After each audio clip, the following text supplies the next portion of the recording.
¿Aló?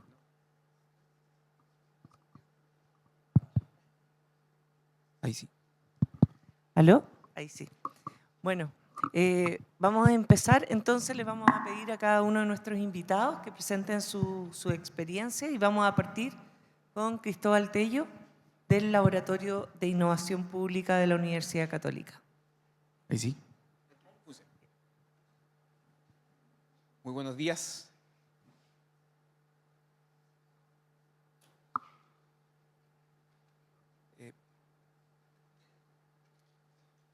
No sé si sabían ustedes que en el Estado de Chile hay más de 43.000 trámites que los ciudadanos podemos hacer. Y esos son solo los que han sido registrados en el catálogo oficial que lleva el gobierno digital. Son hartos, ¿no? Entonces vale la pena preguntarse qué es un trámite. Y un trámite, según el gobierno digital, es toda acción necesaria para que una persona natural o jurídica, y no sé por qué no se me enteró, pueda acceder a un producto, dice el gobierno digital, que es entregado por una institución pública y genera una respuesta. Para el Estado, los trámites son algo así, un conjunto de cosas que las personas, los ciudadanos, tenemos que hacer, que el Estado considera que son parte de un procedimiento administrativo para dictar un acto administrativo. Son todas palabras difíciles, pero en el fondo para tomar una decisión, para darnos una respuesta. Pero el ciudadano lo ve muy distinto. Lo ve como un conjunto de cosas que tiene que hacer, muchas veces que no tienen conexión unas con otras, que a veces son más simples o más complejas, que a veces, como decía el subsecretario, nos piden información que sabemos que el Estado ya tiene de nosotros, que nos toman tiempo, que nos generan espera y que finalmente permiten lograr un objetivo, algo que queremos hacer. Y entonces es bueno recordar una definición que hace 2 años Loudon dio aquí mismo, en este mismo congreso cuando vino, que definió el servicio como algo que ayuda a alguien a hacer algo.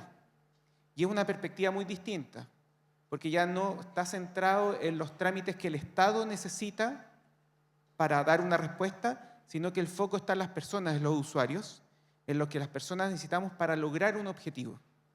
Y el concepto de servicio no es algo ajeno al Estado de Chile. Hace muchos años que el Estado viene haciendo sucesivos esfuerzos por establecer en Chile un sistema de calidad de servicios y de experiencia usuaria, y dentro de eso por implementar modelos de servicio al interior de cada organismo público que básicamente definen la relación entre el Estado y las personas y las instituciones privadas de la sociedad civil. Ese modelo de servicio tiene varios componentes, debe tener una estrategia de cómo se relaciona con los usuarios, una estrategia de canales de atención, procesos y recursos de apoyo y cómo cada organismo va evaluando y mejorando esto. En el Laboratorio de Innovación Pública llevamos ya varios años ayudando a varias organizaciones públicas a diseñar e implementar estos modelos de servicio. Como es un trabajo todavía en proceso y con resultados preliminares, nos pareció más interesante que contarle esos pequeños brotes verdes, es contarle qué hemos aprendido, y lo hemos resumido en 10 aprendizajes. El primero y tal vez el más importante es que los protagonistas del servicio son los usuarios y no el organismo. Y lo que le pasa a todas las organizaciones, públicas o privadas, que tienden a estructurar sus servicios como están organizados, en base a su organigrama, y no en base a lo que el usuario necesita. Doy un ejemplo. No sé si han visto carteles como este. Esto es una oficina del registro civil que tiene este cartel que dice entrega de documentos. Si uno se pregunta, ¿quién entrega el documento? El funcionario. El ciudadano no entrega documentos. Ese cartel debería decir retira documentos, ¿no? Puede parecer una cosa sin importancia, pero es un reflejo de cómo está pensado el servicio de atrás. Miren otro ejemplo en el mundo digital. En la página web de la izquierda, el sitio web está estructurado para contarles las noticias de lo que hace el ministerio. Es como partieron los sitios web, como un canal corporativo de noticias. En cambio, el de la derecha está estructurado con foco en el usuario. Lo primero que uno ve es lo que ese servicio te ofrece o qué puedes hacer con ello. Las noticias en el de segundo está mucho más abajo, en segundo orden de importancia. Un segundo aprendizaje tiene que ver con que, como decía Ludón, las personas buscan resolver, lograr un objetivo, resolver una necesidad, no completar un procedimiento. El trámite es solo un medio. Fíjense en el buscador de un organismo público, que está muy destacado en su sitio web, la pregunta es, busca tu trámite, asumiendo que los ciudadanos sabemos qué trámite hay que hacer. Muchas veces el problema es ese, no sabemos cuál es el trámite que hay que hacer. En cambio, este otro buscador, también del Estado, estoy poniendo cosas positivas y negativas porque eso es lo que uno encuentra, hay muchas buenas ideas que uno encuentra en el Estado de Chile. Este segundo buscador, la pregunta, no sé si se alcanza a notar, es muy distinta. ¿Qué necesitas? Y es radicalmente distinto. Así está organizado la sección de todos los trámites del registro civil. No hay ninguna lógica de cómo está organizado. De hecho, no sé si se alcanzan a ver que hay algunas cosas que no son trámites, como los precios, o a la derecha arriba, la información del módulo que va a terreno. Es difícil que uno pueda catalogar eso como un trámite. O hay algunos trámites con nombres muy difíciles. No sé cuánto de ustedes saben qué es una apostilla, por ejemplo.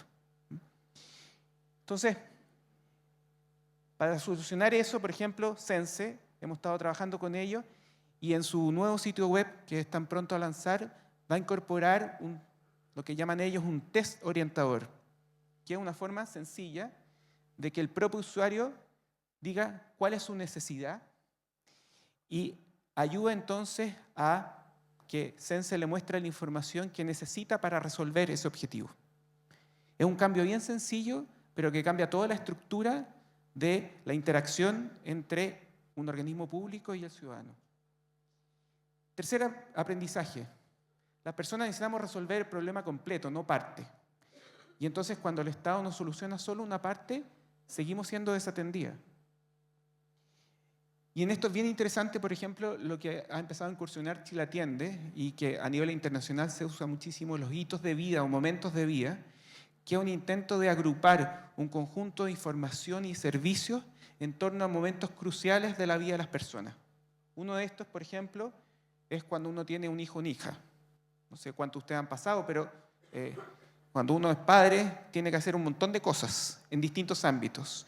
Y esto es súper útil, porque se pone en esa instancia y nos facilita esas montones de interacción que tenemos que hacer.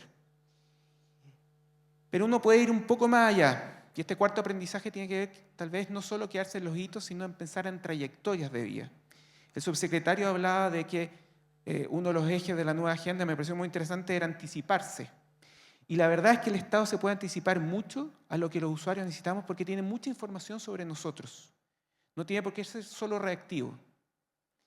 Fíjense que, por ejemplo, en Chile usamos muchísimos documentos que vencen. La cédula de identidad es algo de todos los días.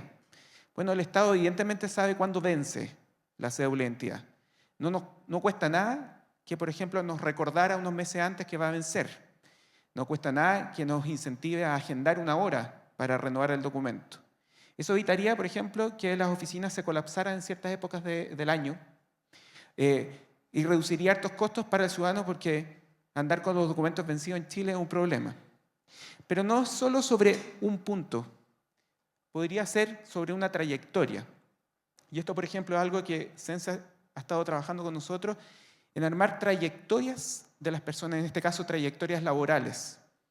Y lo interesante es que si un organismo como Sense tiene información sobre nosotros, por ejemplo, ayudó a encontrar el primer trabajo para una persona que está recién ingresando al mercado laboral, sabe que probablemente esa persona el año siguiente va a querer mejorar sus capacidades, sus competencias, sus habilidades, y por tanto le podría ofrecer una oferta de capacitación en esa línea o en un rubro que le pudiera parecer interesante. Eso es un estado proactivo. Quinto aprendizaje. En muchas organizaciones nos dicen, cuando hablamos de perfiles de usuario, una metodología bien útil para tratar de conocer mejor con quienes trabaja una organización, nos dicen, nosotros no necesitamos eso porque una organización pública tiene que tratar a todos por igual. El problema de tratar a todos por igual es que no todos tienen las mismas herramientas para lidiar con el Estado, no todos tienen las mismas capacidades ni la misma autoeficacia. La autoeficacia en simple es la percepción que uno tiene de sí mismo de si es capaz de hacer algo o no. Y el problema entonces es que la igualdad de trato no genera igualdad de resultados. Les pongo este ejemplo. Este es el formulario que hay que llenar para hacer la posesión efectiva en Chile. Un trámite muy importante cuando fallece una persona. Yo no sé cuántos de ustedes sería capaz de llenar ese formulario. Es evidente que se requiere diseñar un sistema de acompañamiento y asistencia para las personas que les va a ser más difícil lidiar con algo así. Sexto aprendizaje, hemos hablado harto y vamos a seguir hablando durante la mañana de las nuevas tecnologías, de la inteligencia artificial, de lo digital. Y pareciera que nos va a llevar a un mundo en que lo presencial ya no va a ser cada vez menos necesario. Pero la verdad es que trabajando uno con muchas organizaciones públicas se da cuenta que lo presencial es indispensable en el ámbito público. Las oficinas presenciales son claves para muchas personas y van a seguir siéndolo. Hay personas que requieren ir a un lugar físico e interactuar con personas reales para lograr avanzar y lograr sus objetivos. Y eso es particularmente desafiante en un país como Chile, de una extensión territorial tan grande, en que en general las oficinas presenciales están más bien en las capitales regionales. Así que hay algo que todavía nos falta por diseñar mejor y Chile Atiende es un buen esfuerzo en ese sentido. Séptimo aprendizaje, no solo tiene que ver con el tipo de personas, sino que también con el tipo de servicios y con la interacción que le pide a las personas. Hay servicios que son transaccionales, que requieren muy poca interacción entre el organismo público y la persona, como por ejemplo solicitar un certificado de nacimiento. Ese tipo de servicio es fácilmente estandarizable, automatizable, por tanto se confía básicamente en un proceso que es posible de protocolizar. Pero hay servicios que son muy distintos y que se conocen como servicios relacionales. Servicios como la salud, en donde es clave la relación paciente-médico, o la educación, donde es clave la relación estudiante-profesor, o piensen en una terapia psicológica de la relación del paciente y el psicólogo. En ese tipo de servicios es indispensable confiar en la persona que va a interactuar con el usuario, en el profesor, en el médico, en el psicólogo.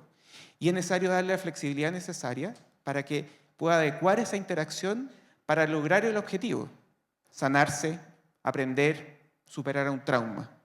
Y entonces, en este caso, nos sirven los protocolos, pueden servir las orientaciones. Y el problema es muchas veces que llevamos la estructura de lo transaccional a la estructura de los servicios relacionales. Porque en Chile somos súper buenos para las normas, para las leyes, para normar todo. Y si hacemos eso, el problema de fondo es que va a ser bien difícil conseguir el logro final. Sanarse, aprender, superar un trauma. Octavo aprendizaje, el Estado uno solo, y si una organización no puede resolver el problema, es importante que haga una derivación asistida a quien sí lo puede resolver. No hay ningún problema, muchas veces somos ciudadanos que nos equivocamos y vamos a la puerta incorrecta. Y está súper bien que nos digan que este no es el lugar. El problema pasa cuando no nos dicen o solo nos dan una información básica de dónde deberíamos ir. Y por eso hablamos de una derivación asistida, que tiene que ver con asumir cierta responsabilidad en conducir a la persona al lugar correcto. Eso puede ser al interior. En general, los canales de atención de las organizaciones están estructurados de canales masivos a canales más personalizados, que resuelven menos nivel de complejidad y los especializados mayor nivel de complejidad. Y es bien importante que esto esté bien articulado, de manera que haya una derivación correcta de la persona hacia el canal que realmente requiere, pero también habría que pensarlo en, que aquí no se ve, pero ustedes me tienen que imaginar, que también tiene que ocurrir de una organización a otra, ¿sí? Y entonces no basta con decir, no es aquí, vaya donde otro, sino que deberíamos rediseñar ese tránsito, porque en las interacciones entre una organización y otra es donde se pierden las personas. Aquí ven, estaba, fantástico. Voy terminando, noveno aprendizaje. Si uno quiere que esto se instalen las mejoras en el diseño y implementación y se ancle en la cultura organizacional y en las prácticas, es clave que esto converse con cómo se mide y se premia internamente, que esté alineado con los programas de mejoramiento de gestión, con los convenios de desempeño, con los permisos de gestión institucional. Hemos aprendido que no basta con que el nivel directivo quiera. Si esto no está anclado con lo que mueve a la organización, es difícil que perdure en el tiempo. Y por último, es bien importante dar visibilidad a todo el proceso. Muchas veces los organismos públicos están haciendo cosas. Por ejemplo, uno presenta un reclamo y la organización, entonces, para resolver ese reclamo, pide informes, recaba información, fija plazos, amenaza con multas contra quien uno reclama, pero uno a veces no tiene idea de qué está pasando. Y el problema de no saber nada es que, desde el punto de vista del ciudadano, uno lo percibe como que está siendo desatendido. Y es tan fácil comunicarlo a veces. Entonces, se requiere visibilidad a todo el proceso. El verdadero, entonces, desafío de rediseño del Estado no es rediseñar el que sea un Estado al servicio de las personas, que es una frase que uno encuentra muchas veces en la entrada de los servicios como dentro de los principios. Esto es una organización que está centrada en servir a las personas. El servir a las personas sigue teniendo el foco en uno mismo, en quien sirve. El verdadero desafío es construir un Estado centrado en las personas. Muchas gracias. Muchas gracias, Cristóbal. Les recuerdo que pueden hacer llegar sus preguntas a través del QR. Vamos a seguir ahora con Joaquín Fuenzalía, jefe de la Oficina de Autorizaciones Sectoriales e Inversión del Ministerio de Economía. Adelante.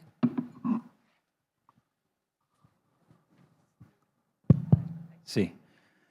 Lo primero es, bueno, muchas gracias por la invitación. Tengo que aclarar, yo no soy el jefe de la Oficina de Autorizaciones Sectoriales de Inversión. El jefe de la oficina es Pablo Eguiguren. Yo soy el jefe de un área dentro de la oficina, que es el área de plataforma super y monitoreo sectorial. Bueno, muchas gracias por la invitación. Yo les vengo a contar, sí, gracias. Les vengo a contar sobre la Ley Marco de Autorizaciones Sectoriales, que es más conocida como la Ley de Permisología. Probablemente ahora más gente sabe de qué es lo que estamos hablando. Es una ley que entró en vigencia en septiembre del año pasado y que está en plena puesta en marcha su implementación, y esperamos que esa implementación se extienda por no más de 2 años. Ahí estamos cambiando.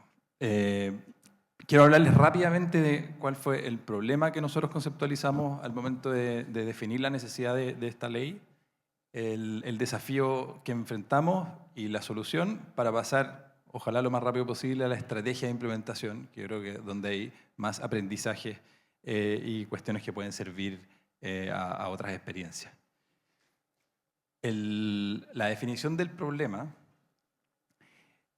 era bastante conocida.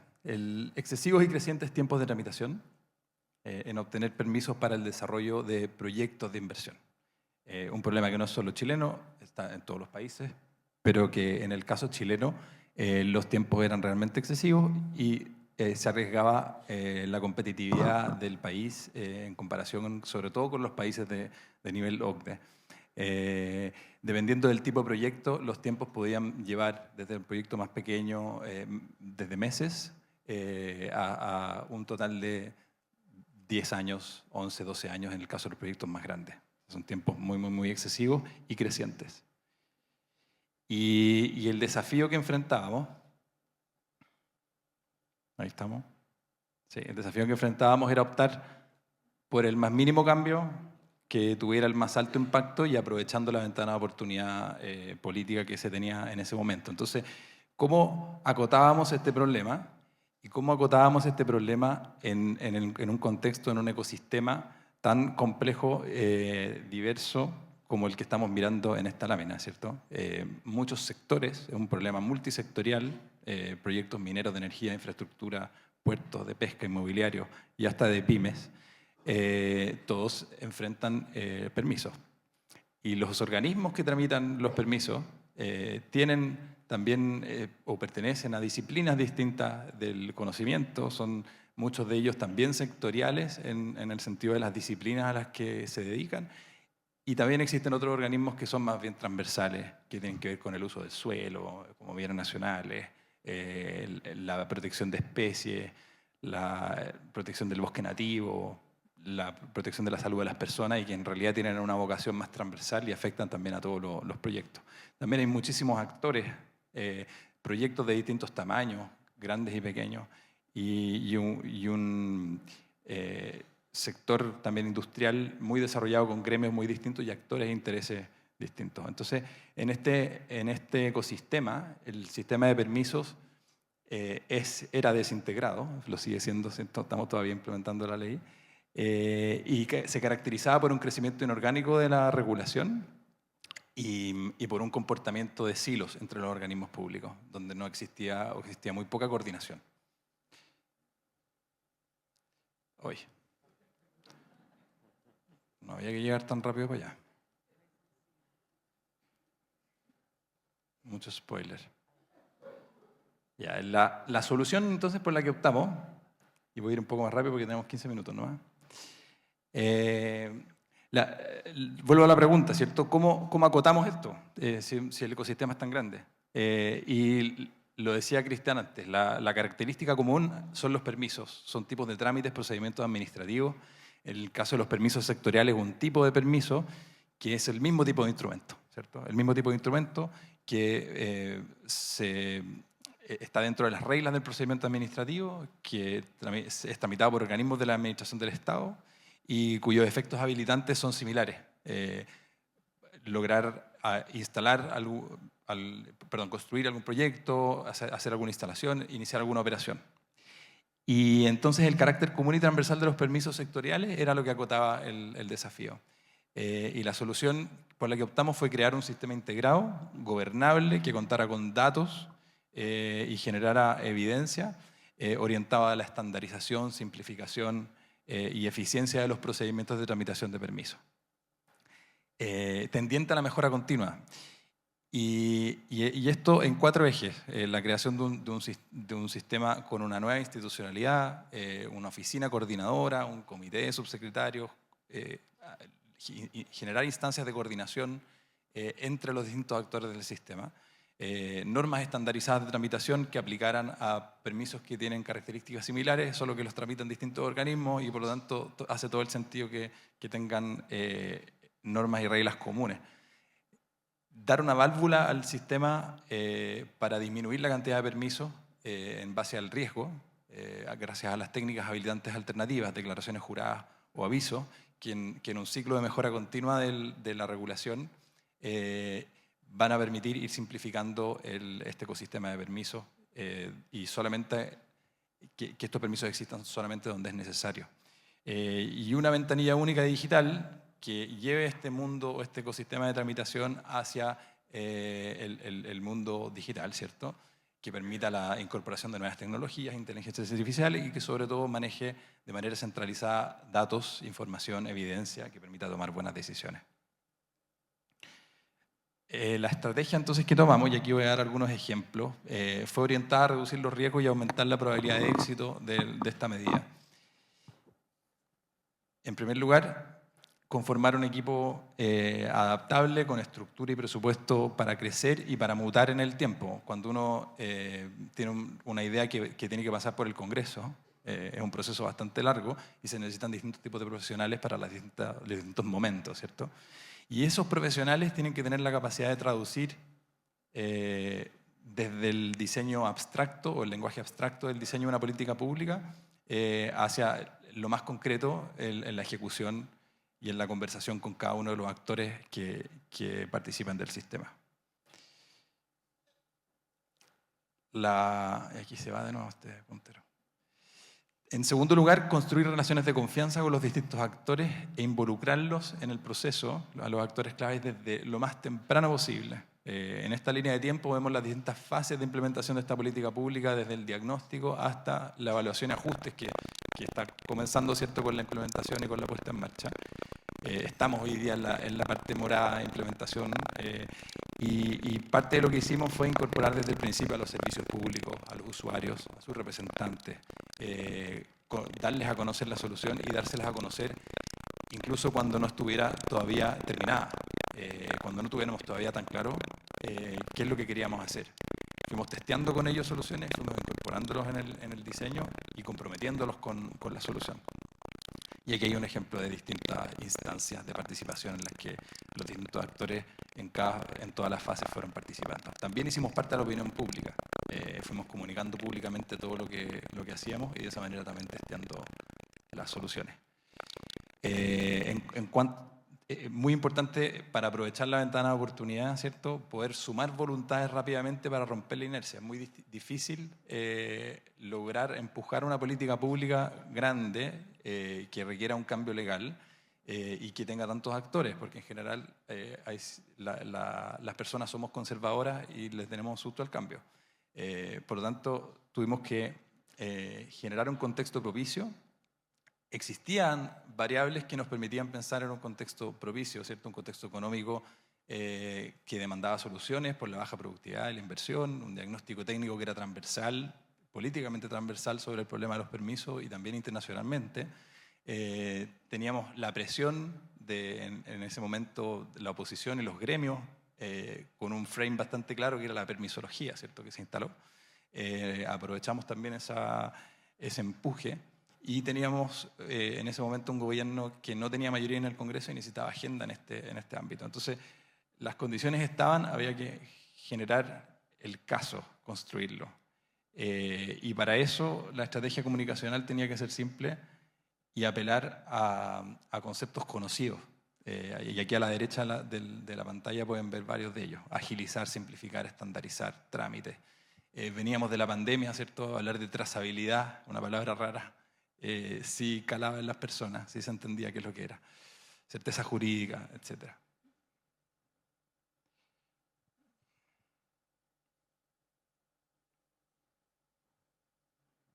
De repente se marea. Y dar un mensaje inclusivo y un tono constructivo en términos comunicacionales. Esta es una agenda que venía desde gobiernos anteriores, ¿cierto? Que ha sido transversal en el tiempo, en la forma de distintas oficinas que se han dedicado a agilizar los procesos de inversión y por lo tanto no era necesario, y era una muy mala idea, pensar en una retórica conflictiva cuando estimábamos que era bastante sencillo sumar actores a la solución de un problema o por lo menos a estar de acuerdo en el fin de solucionar el problema de los permisos. Esa retórica transversal permitió también que distintos gobiernos pudieran empujar este tema y que al día de hoy, cuando ya esta ley pasó por el Congreso y pasó con una aprobación muy, muy, muy transversal, el nuevo gobierno también toma esta agenda como una agenda propia y la siga empujando y le siga dando mucha más fuerza.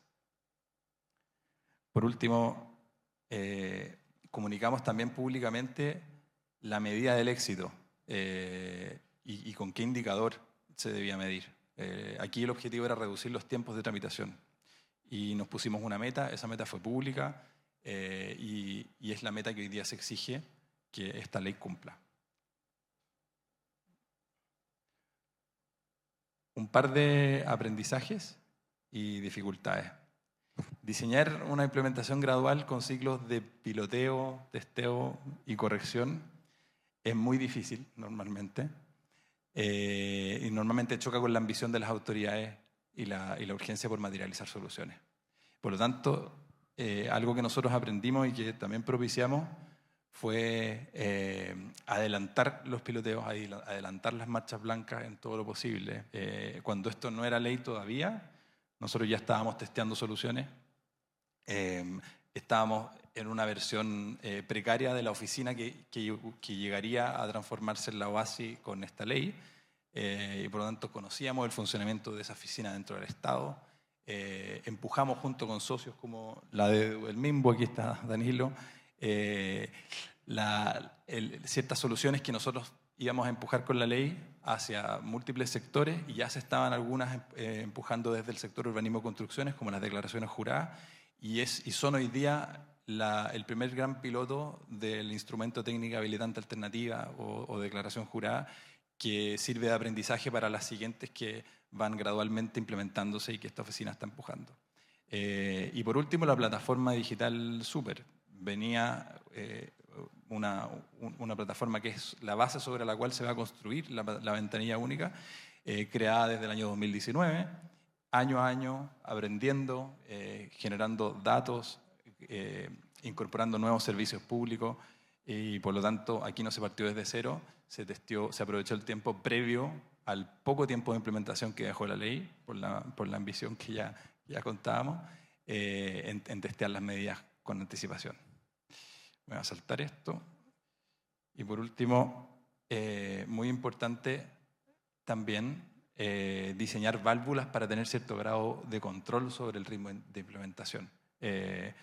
La urgencia de las metas en general se expresa en las leyes en plazos que son muy acotados y que hay que cumplir porque son legales. Por lo tanto, quien implementa la medida tiene que tener ciertas válvulas, ciertas herramientas que le permitan hacer más gradual la implementación, controlar la escala, controlar el ritmo. Y aquí hay un ejemplo, 3 ejemplos que pongo en el caso de nosotros: un listado de permisos que no estuviera en la ley, que se pudiera manejar a nivel del Ejecutivo, infralegal, la entrada en vigencia, también cierto control sobre la entrada en vigencia de los reglamentos, y la atribución de dictar guías técnicas, instructivos, que fueran explicando, interpretando ciertos aspectos de la normativa para también ir acotando el proceso y controlando el riesgo de que se escape de las manos. Eso es lo que tengo hoy día para presentarles. Muchas gracias. Muchas gracias, Joaquín. Vamos a darle el pase ahora a Octavio Cortés del Laboratorio de Gobierno. Sí, muchas gracias. Creo que venías tú primero, ¿no? Sí. Bueno, primero que todo, agradecer la invitación, saludarlos y contarles un poquito de nuestra experiencia justamente ahí. Voy a introducir a nuestro aliado estratégico en este proyecto de desarrollo de alianza público-privada, GovTech, que se denominó Impacta GovTech Permisos de Edificación, justamente súper alineado con lo que nos estaba presentando Joaquín. Y para eso quiero darle la palabra a Danilo Ulloa, que es de la División de Desarrollo Urbano del Ministerio de Vivienda y Urbanismo. Muchas gracias. Voy a parar. Oye, primero que todo, bueno, agradecer al panel. Es bueno encontrarse con colegas que uno ha venido trabajando también para mostrar que el Estado también hace cosas, digamos, no solamente está ahí sentado esperando que le solucionen los problemas, sino que estamos trabajando. Bueno, lo que venimos a contar hoy día también es parte de una iniciativa que yo creo que es de innovación total, y no solo porque sea un proyecto de inteligencia artificial, que es como lo más cliché, lo más taquillero, sino porque logra otras cosas que para el Estado, lo que comentaba Cristóbal y lo que comentaba Joaquín, no son muy fáciles, ¿ya? Que tienen que ver con la organización y la coordinación interna. Entonces, nosotros hace un par de años nos lanzamos en un desafío, ¿cierto?, que buscaba meternos en este mundo de los permisos, ¿cierto? Entonces, bueno, entonces aquí algo que uno puede leer todo el día en el diario, ¿cierto? Siempre sale en las páginas financieras, ¿cierto? El gran dolor del día del país, o uno de los grandes dolores, ¿cierto?, tiene que ver con el mal llamado concepto de la permisología, ¿cierto? Entonces, hacer un contexto, ya el año 2019 la Comisión Nacional de Evaluación y Productividad decía que el promedio actual para la tramitación de permisos de obra nueva ya se demora 126 días, siendo que el plazo normativo es 30. O sea, estamos hablando de una proporción, digamos, muy superior, y eso obviamente es lo que nos contaba Joaquín anteriormente, que en qué afecta esta cuestión en la productividad del país, en el crecimiento, el bienestar, etcétera, etcétera. Entonces, ya con este diagnóstico como que el Estado se empieza a hacer preguntas, ¿cierto? Y preguntas muy generales, como ¿qué tenemos que hacer? ¿Qué podemos hacer? ¿Cuándo lo podemos hacer? ¿Cierto? Entonces, en ese sentido, nosotros como ministerio empezamos un trabajo con el Laboratorio de Gobierno, ¿cierto?, y otros socios más, como el Ministerio de Economía, y empezamos a hacer una cosa que va a sonar curioso, pero no es muy general que se haga en el Estado, que es darle un doble clic al problema, ¿ya? Porque por lo general uno se queda con que, no sé, los tiempos son irracionales, se pierde mucho tiempo en la tramitación. Pero entonces nosotros empezamos a meterle un poquito de cabeza, ¿por qué ocurre esto? ¿Ya? ¿Por qué ocurre? ¿Qué hay detrás de esta cuestión? Entonces, yo puedo aquí compartirles 4 factores, digamos, 4 factores que son, a nuestro juicio como ministerio, esenciales. El primero, bueno, tiene que ver y es y da paso, digamos, a la solución de la biblioteca normativa, que es el punto 1, que tiene que ver con la dispersión normativa y múltiples cuerpos normativos. O sea, si uno le toca ir a pedir un permiso, efectivamente, bueno, ya se comentó acá en el panel, hay que tener un listado de infinitos papeles y tocar una cantidad importante de puertas, ¿ya? Y no es solamente en términos públicos, lo voy a decir, no es solamente la normativa del Ministerio de Vivienda, se cruza o se puede cruzar con la normativa del Ministerio de Transporte, la normativa del Ministerio de las Públicas, y ahí vamos agregándole más, al final del día, más papelitos que la persona tiene que tener o que debe cumplir para tramitar, ¿ya? Entonces, en base a este primer problema que ya veníamos detectando hace un par de años, nace la iniciativa que posteriormente Octavio le va a contar. Otro factor no menor, es que los trámites de construcción, cualquiera que sean ellos, en más o menos medida, pasan por una institución que no es una institución central, no es dependiente de un ministerio, ¿ya? Y esta institución es la Dirección de Obra Municipal, ¿ya? O sea, aquí ya viene otro problema, porque los que estamos sentados en este panel somos del Estado central, pero aquí metemos a los gobiernos locales, ¿ya? A las comunas, ¿ya? Otro problema más para el Estado, porque obviamente, ¿cómo coordinamos? Si nos cuesta coordinarnos en la horizontal, más difícil coordinarnos en la vertical, ¿ya? Entonces, ¿qué es lo que pasa con este sentido? Que el gran titular son los permisos, pero si uno mira a la entidad que le toca revisar estos permisos, que son la Dirección de Obra, aproximadamente, según nuestros datos, lo que logramos levantar con las direcciones de obra, solo el 30% del tiempo los funcionarios de la Dirección de Obra se dedican a revisar permisos. El resto del tiempo son otras funciones. Por ejemplo, también lo comentaba Cristóbal, atención a público, gestión de distintas solicitudes, certificados, visita a terreno, fiscalización y todo tipo de denuncias, ¿ya? Entonces, cuando uno logra entender esta variable que está bien soterrada, uno empieza a entender cosas. Uno dice, bueno, ¿por qué se demoran tanto los permisos? También porque la disponibilidad de poder revisar permisos no es la única función que tiene que hacer un funcionario, ¿ya? Entonces, aquí viene otro dolor no menor y que creo que es importante destacarlo. El tercer factor, que va un poco de la mano con lo que les decía recién, o sea, aquí hay múltiples capas de actores, ¿ya? Y el proyecto que logramos con la biblioteca normativa logró, yo creo, ser una buena experiencia y una replicable experiencia en ese sentido, de cómo logramos al Estado central, las seremías y los gobiernos locales, en este caso las municipalidades, cosa que fue un desafío no menor, pero creo que fue una buena estrategia, ¿cierto? Y lo otro también que no es menor, que uno cuando habla de desafíos tecnológicos y de innovación, siempre se queda pegado o tiene la tentación a mirar solamente el Estado central, pero cuando uno mira la realidad del territorio, de las municipalidades, la brecha digital es altísima. O sea, hablamos de innovar, pero si no miramos las condiciones basales que tienen los territorios, las comunas, también presenta un problema. Entonces, hoy día el diagnóstico que nosotros hacemos desde el Ministerio bueno, no es secreto para nadie, es multicausal, ¿cierto? Y tiene todas estas variables. Entonces, este proyecto lo que logró, digamos, es empujar estas transformaciones, empujar este cambio, digamos, de poder coordinar distintos actores y poder en esta primera escala, digamos, hacer un cambio que pueda afectar directamente a los permisos. Muchas gracias. Muchas gracias, Danilo. Gracias. Bueno, lo que me toca a mí en realidad es contarles un poquito qué fue lo que hicimos. Como les decía Danilo, nosotros partimos alrededor en el año 2023, en junio específicamente, con un proceso de investigación del problema, que en el fondo son las 4 causales que le comentaba Danilo anteriormente. ¿Y qué fue lo que hicimos? Reunimos, buscamos municipios, nos aliamos con el Ministerio de Economía, con la Oficina de Grandes Proyectos en ese entonces, y con la División de Desarrollo Urbano, y 6 municipios para poder investigar y adentrarnos en la problemática. Hicimos entrevistas de 13 dinámicas grupales, hicimos análisis de convergencia en el equipo interno para ver dónde estaban las principales brechas que se podrían cubrir con el proyecto. El equipo de la EDU hizo un análisis interno de las más de 500 circulares y documentos que generan internamente y que norman la tramitación de permisos. Hicimos procedimientos para poder determinar cuál era el viaje usuario que tenía una persona cuando iba a tramitar o un solicitante cuando requería un permiso de edificación. Aquí un poquito de esa foto, estábamos un poco todos más jóvenes ahí en el 2023 con los equipos municipales. Igual aprovecho, veo equipo de Renca que ha participado con nosotros desde el 2023. Estaba Huechuraba, Las Condes, Viña del Mar, Concepción también ahí desde el año 2023 trabajando con nosotros. a partir de estos hallazgos que les comentaba Danilo, nosotros dijimos, bueno, ¿cómo lo abordamos? Había muchísimas brechas que pasaban, desde incluso tener pantallas más grandes para que los arquitectos pudieran revisar planos, hasta sistemas que los apoyaran en el análisis de la normativa, porque los que revisan y entregan los permisos son por lo general arquitectos, entonces su expertise no está en la norma, no está en la ley.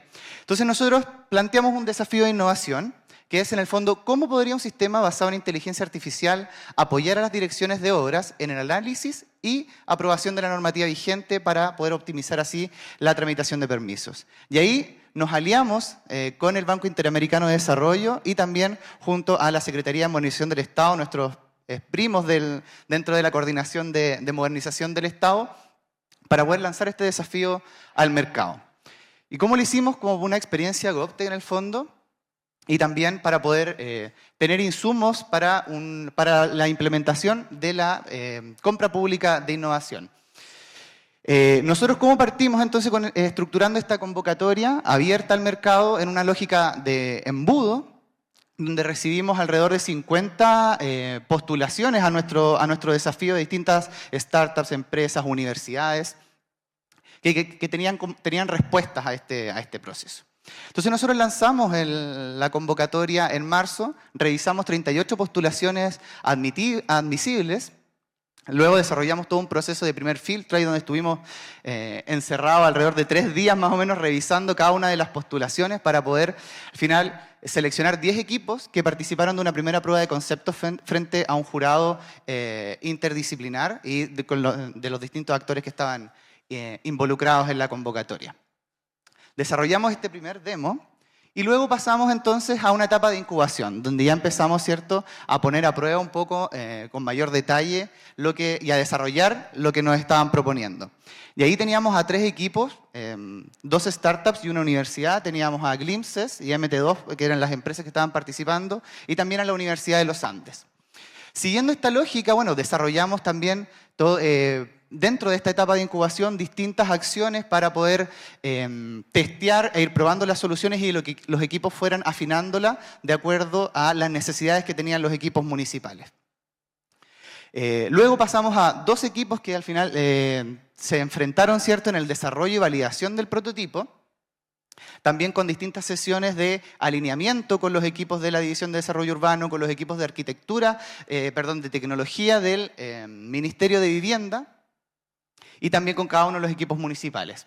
Ahí teníamos 2 equipos en esa etapa que ocurrió durante julio y octubre del año pasado, que eran MT2 y la Universidad de los Andes. Y finalmente tuvimos la etapa, la final, ¿cierto?, donde pusieron a prueba frente al mismo jurado anteriormente cuáles eran los avances y cómo fue evolucionando esta solución hasta este producto final. Y tuvimos un equipo, que fue el equipo de MT2, que creo que los vi por ahí, así que les aprovecho de felicitar y pedirles un aplauso para ellos que ganaron el desafío. ¿Y qué más hicimos también durante...? Bueno, este proceso, y también súper alineado con lo que nos estaban comentando anteriormente, fue acompañado de un proceso de gestión de cambio, súper importante, ¿cierto? Tanto de alineación interna del equipo, del core de los que estábamos trabajando en este proyecto, que éramos el BID, la Secretaría de Modernización, la División de Desarrollo Urbano, y también externa con nuestros usuarios, que eran los municipios.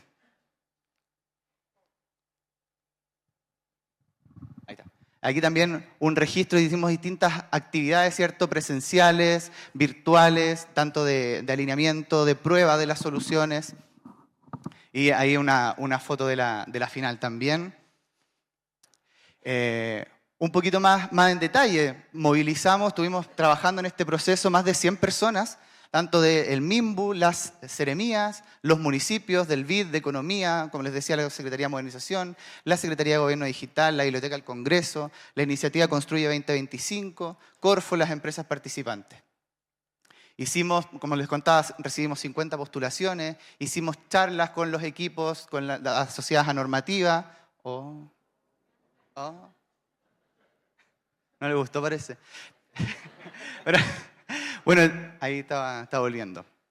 Tuvimos más de 200 horas de trabajo de testeo asincrónico con los equipos municipales. Especialmente también desarrollamos jornadas y sesiones de trabajo junto a los equipos en torno al desarrollo de un modelo de negocio que estuvo a cargo de un equipo especializado del Banco Interamericano de Desarrollo y con una inversión de $180.000. Y quería mostrarle un poquito la solución, que fue lo que se construyó, pero en el fondo, para precisar, la solución se compuso de 3 elementos. Una biblioteca normativa que en el fondo reúne más bien, toda la normativa asociada a los permisos de edificación. Tanto la Ley General de Urbanismo y Construcciones, la Ordenanza General, las circulares de la División de Desarrollo Urbano y también dictámenes de la Contraloría. Apoyado por un agente normativo que en el fondo es un chat conversacional, ¿cierto? Donde la propuesta es que los arquitectos de las direcciones de obras municipales puedan interactuar a través de lenguaje natural, ¿cierto? Con esta normativa, buscar insumos para poder tomar decisiones. Y en tercer lugar, un comparador, un historiador normativo, porque dentro de las necesidades que tenían los usuarios era poder visualizar cuáles eran los cambios que tenía una normativa en el tiempo y poder compararlos. Y también este producto lo hace.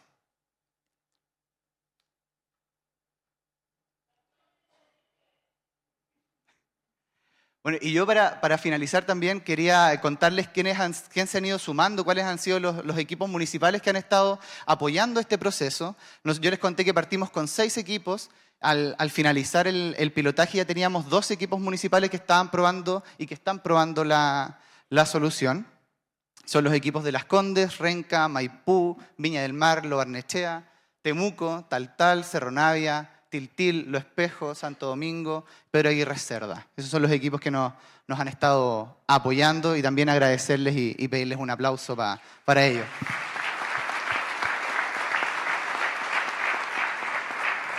Y aquí se vuelve un poquito para que puedan hacerse un poco la idea de cómo se ve la solución a través de sus 3 módulos, como les decía, el agente que interactúa en lenguaje natural, la biblioteca que sirve para buscar documentos o normativa específica y el comparador, ¿cierto?, que les indica a los usuarios cuáles son los principales cambios que tenía una normativa en el tiempo. Eso, muchas gracias. Muchas gracias, Octavio.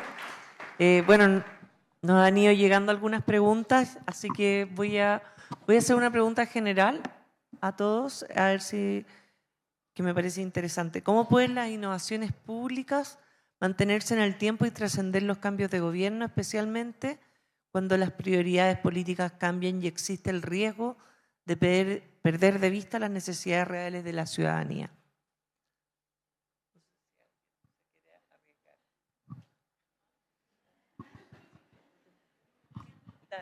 Parto yo creo que aquí tenemos 2 buenos ejemplos de que las innovaciones son posibles de traspasar gobierno. ¿Sí? Aquí hay un trabajo que viene de antes del actual gobierno y recojo lo que decía Don Tan antes, esto de pasar desconocido, pasar piola, diríamos en Chile. Estas son innovaciones que yo creo que han partido más chicas, ahora las vamos conociendo más y tal vez están en el timing perfecto para que en este caso le toque al actual gobierno apropiarse de esas y escalarlas, ¿no? Entonces, creo que calza mucho con lo que nos exponían.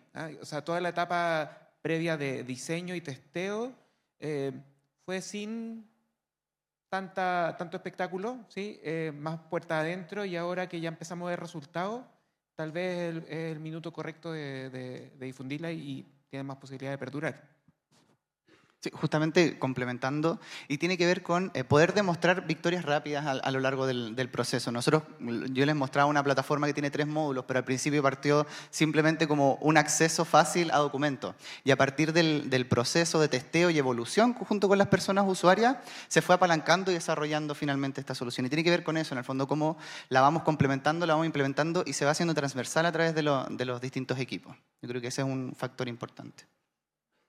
Sí, agregaría la importancia de aprovechar los ciclos políticos para posicionar las ideas, para alinear intereses y voluntades, pero guardar un equilibrio muy importante con que estas medidas son técnicas, tienen equipos técnicos detrás que tienen que perdurar en el tiempo, y para eso uno tiene que generar también la institucionalidad, la estabilidad, un mensaje de transversalidad de gobierno en gobierno. No se puede lograr en todas las políticas, hay políticas que son más ideológicas, ¿cierto? Pero cuando uno encuentra una que es transversal, es importante revestirla de ese mensaje, de tal manera que pueda perdurar también ese mensaje, y ese mensaje pueda ser hecho propio por distintas autoridades de distintos colores políticos. Sí, no, complementar en la misma línea, en ese sentido, que también es importante que esta iniciativa nace de un diagnóstico compartido. O sea, no, es muy difícil cuando hay una sensación o un diagnóstico o una alerta común, que la idea o ese mismo diagnóstico no perdure en el tiempo, ¿ya? O sea, yo creo que aquí se mezclaron varias cosas, digamos, claro, equipos profesionales, todo lo que han comentado aquí mis colegas, pero también esto, que había una sensación en la sociedad, digamos, que esto hay que hacer algo. Entonces, cuando eso ocurre, cuando estos factores se dan, digamos, cuajan los proyectos y tienden a perdurar en el tiempo. Muchas gracias. Una pregunta para Cristóbal. Cuando un trámite involucra a varias instituciones, ¿quién o cómo se encargan de hacer el puente entre ellas para asegurar que existan mecanismos claros de comunicación, acompañamiento y seguimiento para los usuarios a lo largo del proceso?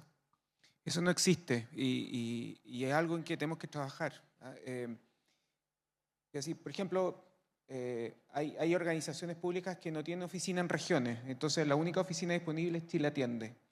Y es fantástico para un primer nivel, pero por supuesto los funcionarios de Chile Atiende no conocen en detalle todos los trámites, es imposible, así que la información que dan es básica, ¿no? Y eso requeriría un cierto complemento para ofrecer eso más especializado que algunos requieren, ¿no? Hay muchos que, por ejemplo, en temas de reclamos ciudadanos van a CERNAC. CERNAC cubre algunas cosas, pero hay otras que las deriva a otras instituciones. En esos tránsitos, lo que nosotros hemos detectado es que muchas personas se pierden, muchos trámites quedan estancados. Y eso es un desafío. Y es un desafío entonces ya no para una organización, es un desafío en este caso para quien ve los temas más transversales. Y que en el caso nuestro de Chile está alojado hoy día en la Secretaría de Modernización, en el Ministerio de Hacienda. Ahí debería estar la agenda de mirar esa transversalidad, de rediseñar, o más bien diseñar, porque no existen, esas iteraciones entre unos y otros. Perfecto, muchas gracias. Una pregunta para Joaquín. En la implementación de esta estrategia, ¿qué rol cumplen los municipios y cómo los han involucrado para que las soluciones lleguen efectivamente a las personas? Gracias. Algo comentaba Danilo del carácter descentralizado de muchos de estos organismos que revisan permisos. En el caso de los municipios y las direcciones de obra son, por excelencia, los más atomizados o descentralizados. Es muy difícil lograrlo. Yo diría esa respuesta. Es muy difícil lograrlo y lo fundamental es tener interlocutores que sean representativos, por un lado, de esas instituciones. En el caso de las direcciones de obra, está la Seremi de Vivienda, está la División de Desarrollo Urbano del Ministerio, que ya tiene un rol de coordinar, de dictar normativa y relacionarse con ese mundo. Y también están los representantes gremiales, la Asociación de Direcciones de Obras Municipales, o los distintos actores que van centralizando de alguna manera los distintos intereses que giran en torno a estos organismos descentralizados. Creo que sería iluso proponer llegar a cada una de esas 345 organizaciones directamente, y por lo tanto uno tiene que tener una estrategia de comunicación indirecta que sea eficaz y a la vez tener relación directa con algunas de esas municipalidades para conocer las experiencias directamente. También es el caso de la innovación de ustedes, donde todos estos pilotos involucraron algunas municipalidades con relación directa y participación directa en todas estas soluciones. Tengo que decir, eso sí, que yo fui jurado en el concurso y no me pusieron en ninguna foto. Lo lamento. Está bien la queja. Para Octavio y Danilo, otra pregunta. ¿Existen estrategias de agrupamiento o evaluación conjunta para proyectos que comparten una misma área geográfica u operacional? Debemos analizar sus riesgos, impactos y oportunidades de manera integrada. Sí, bueno, justamente en este proceso que estamos cerrando ya como más bien la etapa de pilotaje, estamos levantando una evaluación con los equipos municipales participantes. Y en el fondo también es un gran desafío, y lo comentaban en la primera presentación, que tenía que ver con cómo hacemos que estas innovaciones y cómo esto... Y como que todas estas plataformas y lo que vayamos haciendo, todas estas políticas, plan y programas, se evalúen y estén apalancados en incentivos, en el fondo. Porque actualmente nosotros estamos trabajando con la voluntad, digamos, de los equipos municipales y los funcionarios que son motivados por mejorar en términos de la gestión. Pero ahí, sin duda, hay un desafío importante que tiene que ver con cómo la apalancamos con los incentivos, tanto del nivel central como en los equipos locales. Y como te digo, actualmente estamos en un proceso de evaluación de la plataforma, que también obviamente funciona a voluntad de los equipos que están participando y de las personas usuarias que están utilizando la plataforma, para poder ver cómo se mejora, cómo se escala y cuáles son los resultados finales, y en el fondo es un aporte a su gestión. Buenísimo. Perdón por la foto, en las próximas lo vamos a incluir a Joaquín y a los jurados. Oye, bueno, estamos casi en el tiempo, así que voy a hacer una última pregunta que se las voy a hacer a todos también para que hagan una última reflexión. La colaboración público-privada es clave para agilizar los permisos, pero también lo es resguardar la transparencia y el interés público. ¿Cómo han enfrentado esa tensión y qué aprendizaje han obtenido durante el proceso? Cristóbal. A ver, yo estoy de acuerdo que la colaboración es clave. Experimentar para el Estado no es fácil y a veces es mucho mejor buscar la colaboración afuera, en el sector privado, como la experiencia del Laboratorio de Gobierno con el Ministerio de Vivienda, en la sociedad civil, en las universidades. Pueden ofrecer espacio más seguro para ese ensayo y error que por supuesto que al Estado y a la política le cuesta tanto, ¿no? Y eso no lo veo contradictorio con la transparencia.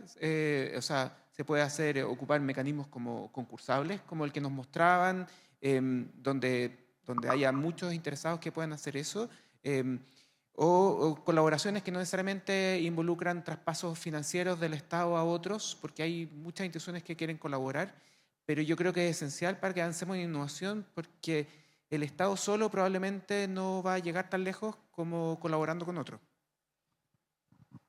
Sí, yo ahí complementar lo que dice Cristóbal, yo creo que le dio en el clavo, porque efectivamente en el Estado tenemos un barco grande, entonces tenemos una velocidad más lenta y además tenemos que hacer muchas más funciones que esto. O sea, las tareas de los que estamos acá no es solamente esto, digamos, muchas cosas más. Entonces ahí yo no veo ninguna disconcordancia. Efectivamente, si los mecanismos de división de funciones están claros entre lo privado y lo público, se dan perfectamente. Y además, de nuevo, si hay un diagnóstico común, el Estado ni el privado, cada uno por sí solo se puede arrogar el decir yo lo soluciono solo. O sea, si es un problema complejo que le afecta al país, se requiere la voluntad política de ambos, digamos, del privado y el Estado y de la sociedad civil, por supuesto. Entonces, yo creo que también vamos para allá. Creo que es un desafío y vamos para allá.